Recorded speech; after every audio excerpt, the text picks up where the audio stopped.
এখন web series black money করছি, তো আশা করছি ভালো কিছু হবে। অবশেষে টলিউড সুপারস্টার শাকিব খানের তুফান সিনেমার পরিচালক রায়হান রাফির সঙ্গে যুক্ত হলেন চিত্রনায়িকা পূজা চেরি। এ বিষয়ে বিস্তারিত তুলে ধরব আজকের এই ভিডিওতে, আর তাই ভিডিওটি না টেনে শুরু থেকে শেষ পর্যন্ত দেখে সঙ্গে থাকুন।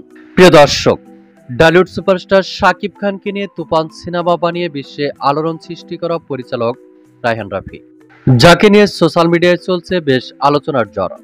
এবার সেই বিখ্যাত পরিচালক চিত্রনায়িকা পূজা চেরিকে সঙ্গে নিয়ে নির্মাণ করতে যাচ্ছেন ওয়েব সিরিজ ব্ল্যাক মানি।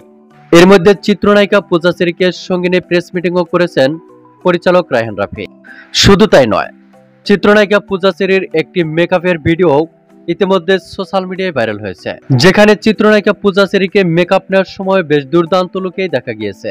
আর তাই পরিচালক রায়হান রাফির সঙ্গে চিত্রনায়িকা পূজা চেরির যুক্ত হওয়ার বিষয় নিয়ে সোশ্যাল মিডিয়ায় চলছে অনেক আলোচনা সমালোচনা। অনেকেই মন্তব্য করেছেন এবার চিত্রনায়িকা পূজা চেরিকে নিয়েও পর্দা কাঁপাবেন সুনামধন্য পরিচালক রায়হান রাফি।